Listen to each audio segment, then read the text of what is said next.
능력을 쓸수록 돈이 사라지는 슈퍼히어로. 들으면 벌써 지갑이 아프다는 생각이 들지 않나요?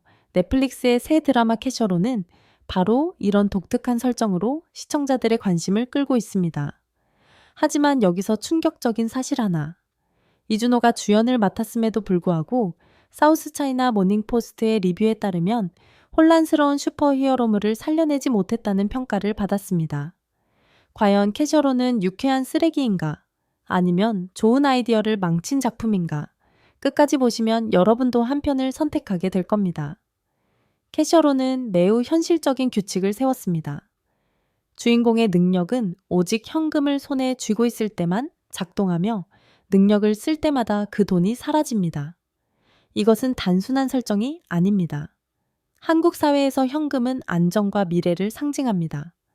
특히 젊은 세대에게 저축한 돈 한 푼 한 푼은 내 집 마련의 꿈이자 결혼 자금이며 부모님께 효도할 수 있는 수단입니다.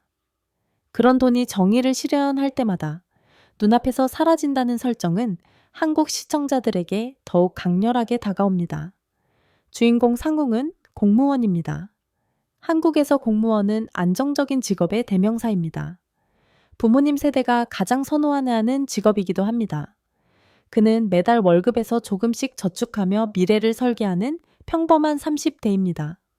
아파트 청약 통장에 돈을 모으고 결혼 자금을 차곡차곡 쌓고 언젠가 부모님을 편하게 모실 수 있기를 꿈꿉니다. 그런데 어느 날 갑자기 초능력이 생깁니다. 처음에는 신기하고 흥분되지만 곧 깨닫습니다.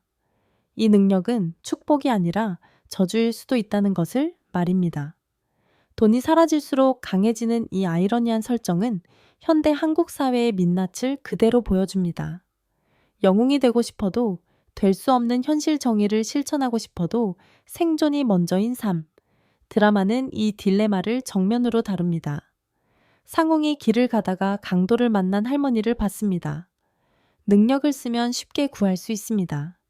하지만 그의 머릿속에는 계산기가 돌아갑니다. 지금 지갑에 있는 5만 원권 5장. 이건 이번 달 생활비의 절반입니다. 능력을 쓰면 이 돈이 사라집니다. 점심을 굶어야 할까요? 아니면 모른 척 지나갈까요? 이것이 바로 캐셔로가 던지는 핵심 질문입니다. 넷플릭스 튜덤은 상웅을 다소 이기적이고 안정만을 원하는 인물이라고 묘사했지만 이것은 비난이 아닙니다. 오히려 가장 현실적인 캐릭터 설정입니다. 한국의 젊은 세대는 헬조선이라는 말로 자조할 정도로 치열한 경쟁 속에서 살아갑니다. 취업도 어렵고 집값은 하늘 높은 줄 모르고 오르고 결혼은 사치가 되어버렸습니다. 이런 상황에서 누가 자신의 미래를 포기하면서까지 남을 도울 수 있을까요? 상웅의 고민은 바로 우리 시대 청년들의 고민입니다. 이준호는 분명 뛰어난 배우입니다. 그의 연기는 섬세하고 감정선이 풍부합니다. 킹더랜드에서 보여준 로맨틱한 매력, 오솜의 붉은 끝동에서 보여준 애절한 감정 연기는 많은 팬들을 사로잡았습니다.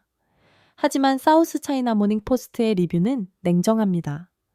아무리 좋은 배우라도 각본이 약하면 드라마 전체를 구원할 수 없다는 것입니다.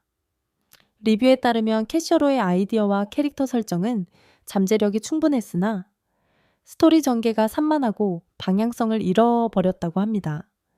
여기서 중요한 질문이 생깁니다. 과연 문제는 연기에 있을까요? 아니면 각본에 있을까요? 드라마를 본 일부 시청자들은 이준호의 연기 자체는 훌륭했다고 평가합니다.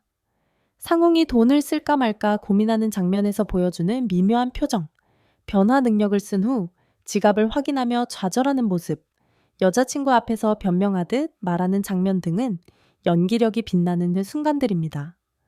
그러나 드라마가 너무 많은 요소를 한꺼번에 다루려다 보니 어느 하나도 제대로 깊이 있게 파고들지 못했다는 지적도 있습니다. 슈퍼히어로물인지 로맨스인지 사회 비판인지 코미디인지 정체성이 모호하다는 것입니다. 상궁의 여자친 친구 민숙은 김혜준이 연기합니다. 민숙은 현실적인 여성입니다. 그녀는 9년 동안 산군과 사귀면서 그의 모든 것을 알고 있습니다. 그의 월급이 얼마인지, 통장에 돈이 얼마나 있는지, 몇 년 후면 아파트 청약에 당첨될 수 있는지 다 계산하고 있습니다. 그녀는 로맨틱한 환상을 품지 않습니다. 사랑도 중요하지만 결혼 후의 삶도 중요하다는 것을 압니다. 한국 사회에서 결혼은 두 사람만의 문제가 아닙니다. 양가, 부모님 집 예식장, 신혼여행, 모든 것이 돈과 연결되어 있습니다. 민숙은 상웅이 초능력을 얻었다는 사실을 알게 됩니다. 처음에는 놀라지만 곧 현실적인 질문을 던집니다. 그 능력으로 돈을 벌 수 있나요? 복권 당첨 번호를 미리 알 수 있나요? 아니면 적어도 위험한 일은 피할 수 있나요? 하지만 상공의 능력은 정반대입니다. 쓸수록 돈이 없어집니다. 민숙의 반응은 당연합니다. 그럼 쓰지 마세요. 우리한테 필요한 건 영웅이 아니라 안정된 미래예요. 이 대사는 냉정하게 들릴 수 있지만 거짓이 없습니다. 그녀는 9년 동안 상공과 함께 꿈꿔온 미래가 무너지는 것을 원하지 않습니다. 두 사람 사이의 갈등은 여기서 시작됩니다. 상웅은 능력이 있는데 사람들을 돕지 않으면 죄책감을 느낍니다. 하지만 도울 때마다 민숙과의 약속이 멀어집니다. 결혼식 날짜를 미뤄야 하고 아파트 계약금을 포기해야 하고 부모님께 효도할 기회를 잃습니다. 민숙은 이것을 이해할 수 없습니다. 세상에는 경찰도 있고 소방관도 있는데 왜 꼭 당신이 나서야 하나요? 당신이 영웅이 되면 우리는 어떻게 되나요? 이 질문은 가슴을 찌릅니다. 사랑하는 사람과 정의 사이에서 선택해야 한다면 무엇을 선택하시겠습니까? 드라마의 악당들도 흥미롭습니다. 넷플릭스 튜덤에 따르면 비밀 조직이 등장합니다. 이들은 초능력자들을 사냥합니다. 목적은 단순합니다. 능력을 빼앗아서 자신들이 사용하거나 연구해서 돈을 벌려는 것입니다. 더 충격적인 것은 이들이 초능력을 모방한 약물을 개발해서 판매한다는 설정입니다. 부자들은 이 약을 사서 일시적으로 초능력을 얻습니다. 가난한 사람들은 태어날 때부터 능력이 있어도 쫓기며 살아야 하는데 부자들은 돈으로 능력을 살 수 있습니다. 이 설정은 현실 세계의 불평등을 그대로 반영합니다. 가진 자는 더 많이 가지고 없는 자는 가진 것마저 빼앗깁니다. 상웅은 한 번 능력을 쓸 때마다 자신의 돈을 희생하지만 악당들은 무한한 자본으로 능력을 사고 팝니다. 공정하지 않습니다. 하지만 현실도 공정하지 않습니다. 재벌 자녀들은 태어나면서부터 모든 것을 가지고 평범한 사람들은 평생 일해도 내 집 한 채 마련하기 어렵습니다. 드라마는 이런 불평등을 초능력이라는 판타지 설정으로 풀어냅니다. 뒷사이더가 언급한 다리 위의 장면은 드라마의 클라이맥스입니다. 교통사고가 발생하고 차가 다리 난간에 걸려 떨어지기 직전입니다. 아내는 아이가 타고 있습니다. 상웅은 그 광경을 목격합니다. 능력을 쓰면 구할 수 있습니다. 하지만 지금 그의 지갑에는 이번 달 내내 모은 돈이 들어 있습니다. 민숙과 약속한 결혼 예물 계약금입니다. 이 돈을 쓰면 약속을 지킬 수 없습니다. 민숙은 또 실망할 것입니다. 결혼은 또 미뤄질 것입니다. 상궁은 몇 초 동안 고민합니다. 그 짧은 시간이 영원처럼 느껴집니다. 그의 머릿속에서는 두 가지 목소리가 싸웁니다. 한 목소리는 말합니다. 구하세요. 당신은 능력이 있잖아요. 아이를 죽게 내버려 둘 건가요? 다른 목소리는 말합니다. 당신 인생은 어떻게 되나요? 민숙은요, 부모님은요, 당신만 희생하면 되나요? 결국 그는 능력을 씁니다. 아이를 구합니다. 차는 안전하게 끌어올려집니다. 사람들은 환호합니다. 하지만 상웅의 지갑은 텅 비어 있습니다. 그는 자리에 주저앉아 울먹입니다. 옳은 옳은 일을 했는데 왜 이렇게 허무할까요? 이 장면이 충격적인 이유는 폭력이나 선정성 때문이 아닙니다. 현실감 때문입니다. 한국 사회에서 젊은이들은 매일 이런 선택의 연속입니다. 친구가 어려울 때 도와줄까요? 아니면 내 미래를 위해 돈을 아낄까요? 부모님이 병원비가 필요하다고 하실 때 저축을 깨야 할까요? 회사에서 불의를 목격했을 때 신고할까요? 아니면 모른 척 할까요? 모든 선택에는 대가가 따릅니다.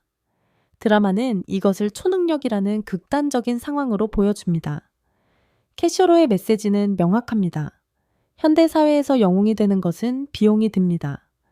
물리적인 비용뿐 아니라 심리적, 경제적, 사회적 비용이 모두 듭니다. 이준호는 넷플릭스 튜덤과의 인터뷰에서 이렇게 말했습니다. 상웅은 영웅이 되고 싶지 않았어요. 그냥 평범하게 살고 싶었어요. 하지만 능력이 생기면서 선택을 강요받습니다. 이게 공정한가요? 능력이 있다는 이유만으로 희생을 강요받는 것이 옳은가요? 드라마는 또한 자본주의 사회의 모순을 비판합니다. 현금이 왕이라는 말이 있습니다. 돈이면 무엇이든 할 수 있다는 뜻입니다. 캐셔로는 이것을 문자 그대로 구현합니다. 돈이 있어야 능력을 쓸 수 있습니다. 돈이 없으면 능력도 없습니다. 가난한 영웅과 부유한 악당의 대결은 불공평합니다. 처음부터 게임이 기울어진 운동장입니다. 이것은 현실 세계를 반영합니다. 가난하면 정의를 실천하기도 어렵습니다. 부자는 법을 피해갈 수 있지만 가난한 사람은 작은 잘못에도 가혹한 처벌을 받습니다. 시청자들의 반응은 엇갈립니다. 사우스 차이나 모닝포스트는 비판적입니다. 좋은 아이디어와 흥미로운 캐릭터 설정을 가지고도 산만한 각본과 불명확한 방향성 때문에 잠재력을 살리지 못했다고 평가합니다. 특히 중반부로 갈수록 이야기가 여러 갈래로 흩어져서 집중력이 떨어진다고 지적합니다. 코미디와 시리어스한 사회 비판, 로맨스와 액션이 조화롭게 섞이지 않고 따로 논다는 것입니다. 반면 디사이더를 포함한 일부 매체와 시청자들은 다르게 봅니다. 독특한 설정 자체가 신선하고 완벽하지 않더라도 시도 자체에 의미가 있다고 평가합니다. 한국 드라마가 항상 안전한 소재만 다룰 수는 없지 않느냐는 의견입니다. 캐셔로처럼 실험적인 작품이 있어야 장르가 발전한다는 것입니다. 또한 이준호와 김혜준의 케미스트리는 여전히 볼만하고 액션 장면도 나쁘지 않다고 합니다. 이 논란은 건강한 논쟁입니다. 어떤 작품이든 모든 사람을 만족시킬 수는 없습니다. 중요한 것은 대화를 만들어내는 것입니다. 캐셔로는 성공했든 실패했든 사람들이 이야기하게 만들었습니다. 능력과 책임에 대해, 돈과 정의에 대해, 개인의 행복과 사회적 의무에 대해 생각하게 만들었습니다. 이것만으로도 가치가 있습니다. 한 문장으로 정리하면 이렇습니다. 캐셔로는 값비싼 아이디어입니다. 어떤 사람은 좋은 의미로 값지다고 느끼고 어떤 사람은 공든탑 무너진다는 의미로 값지다고 느낍니다. 만약 여러분이 직설적이고 빠른 템포로 새로 나온 한국 드라마의 장단점을 분석하는 리뷰를 좋아하신다면 좋아요, 구독, 댓글을 눌러주세요. 넷플릭스 한국 드라마 볼까 말까 시리즈를 계속 만들겠습니다. 마지막 질문입니다. 만약 여러분이 상웅이라면 어느 정도까지 돈을 써서 사람을 구하시겠습니까? 아니면 솔직하게 이렇게 말하시겠습니까? 미안하지만 나도 먼저 내 집 한 채가 필요해요. 다음 영상에서 다시 만나요.